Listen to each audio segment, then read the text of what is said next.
I think this is going to just, as the season goes on, I think it's going to be great. And there's a lot that's going to happen between everyone. It's just, it's a good crew. No, me too. And that's what you want. Like, that's what I always used to laugh at. Like, because, sorry, I'm just kicking my table.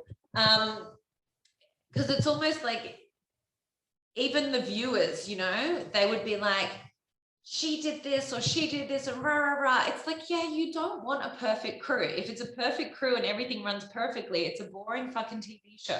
Yeah. So like, you have to appreciate the craziness around it, because that is what it is built for. The machine that is below deck is built so that things fuck up. If not, we'd come on the boat a week earlier and we'd know where everything is, and like we'd have time to turn the boat around between charters. Like, it is a perfect storm, but it's made that way to make good television so that people fuck up and make mistakes, because that is part of the beauty of reality TV, is you don't want things to go perfectly.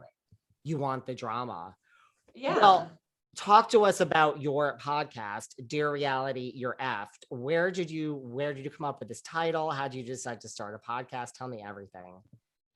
So it was basically, you know, around the same time as I was getting fired on television. And I just kind of went, I like absolutely love and adore the people that, you know, that follow me on socials, the fans of the show.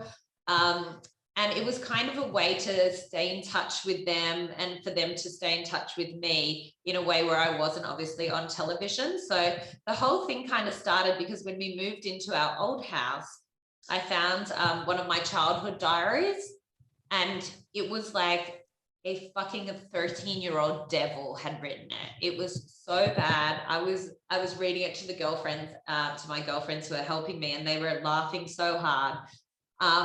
So it started as Dear Diary, You're Effed, which was like my childhood kind of diaries, which was hilarious. But then it kind of developed into Dear Reality, You're Effed, because I just, I wanted to kind of like, I love reality TV and I watch it regardless of whether I do, you know, a podcast or whether I'm on it or whatever. So I kind of find that people that are on reality TV are on there because they're quite interesting people. They've been cast for a specific reason. So I started kind of doing guests, and then it slowly morphed into more of me catching up with reality TV personalities and hearing their stories. And I feel like because I did it for 5 years of my life, they open up to me in a way, and we can relate to each other in a way that some kind of podcast host wouldn't be able to. So it's just, yeah, it's just like a really fun thing to do from home. And like I said, I feel like I'm kind of a better mother when I have like a little, you know, some purpose in my life and some structure. So it's, yeah, it's just a lot of fun. Do you have a favorite like Bravo or reality show that you're watching now? I saw you tweet about Mary Cosby the other day on Twitter. I saw you say something that she's the person that you never call and then you never call her again. Something. Yeah. I would never call her back. She's horrible. But no, well, it was funny actually, because last night that we have like our cable here, but they don't air the Real Housewives of Salt Lake City. So I kind of watched the reunion from last season, and then I started watching this season because of Jen Shah's arrest. And so I just watched that episode last night. So that's obviously really interesting. But my favorite kind of housewife franchise is definitely Potomac.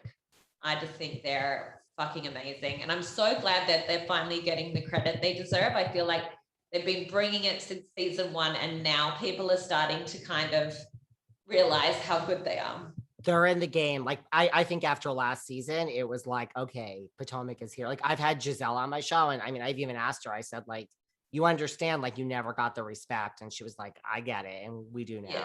I mean, I agree with you. Potomac was so good again this season. It was such a good season. I know. Are you up on that? What do you think of Wendy? I have such mixed feelings. I have such. What do you feel about Wendy? I liked her last season, and I'm not a fan this season. Like, it just feels like I don't know, I feel like it's like a massive autocorrection, but she's almost done like a full 180 to like too extreme or something, like something changed. It's like she read the book on how to be a housewife and now it's like game on, which you don't really Yeah. need to do all that, you know? Well, no, because I feel like with reality stars, you want them authentic. So, but like, look, there's like a lot of housewives that have lasted year after year after year after year that aren't massive, controversial, in your face, like crazy housewives, because you need a mix to keep the group together. And I feel like in season one, she was like her first season, sorry, she was a really nice like palate cleanser between the women. Yeah. And now, I don't know, especially the reunion, I was like, what is this constant look on your face? Like, Well, next week she brings out that huge text that she printed out. I don't know if you saw, like, I'm like, that's what I mean. Is it's like, so housewives bring receipts, and you've just, it's like she's read the handbook and then tried to go like to one up the handbook of how to be a housewife. And yeah. it's just not working. What do you think of, well, what did you think of Beverly Hills this past season? Like, did you just love it? Like, could you not get enough of the whole Erica? I really enjoyed it, but I was getting really frustrated because I feel like, I don't know, it's like Erica has some sort of like power with these women, and she goes so hard and so quick. It's like whiplash. And it's like they've been in a car accident and they've got jerked and then they can't quite get their words together or go like, hey, I called you a liar because you've been caught in 15 fucking lies. Like, there's a reason.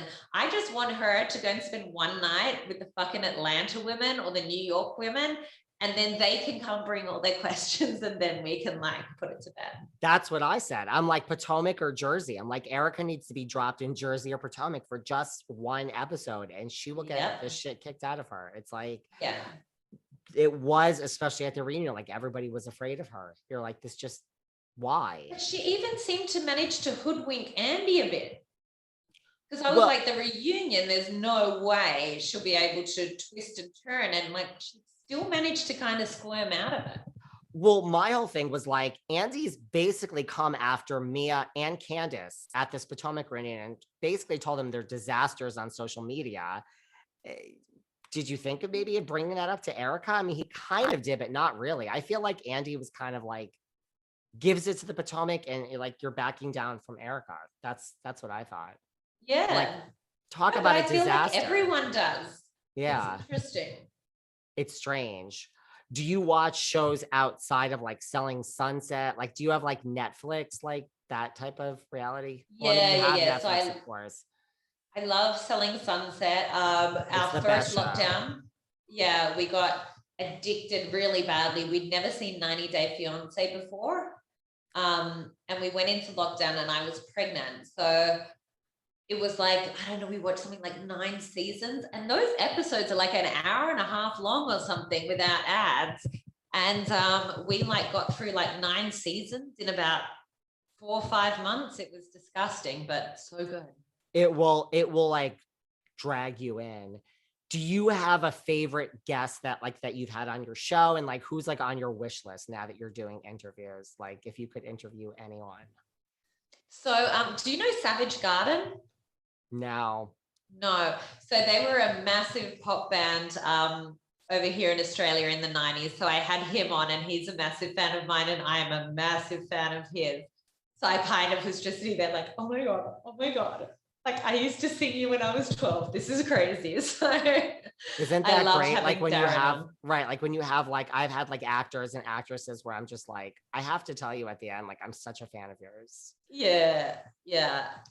And in terms of wish lists, no, like to be honest with you, I love chatting with, like I find it, I had Dave who wrote Rose and It's Not All Diamonds and Rose. The Housewife book, So yeah. yeah, that was really interesting. And I have like I love talking to like Bravolebrities, but then I really like talking to people who've been kind of on the behind the scenes, like publicists and things like that, because they've always got the best stories. So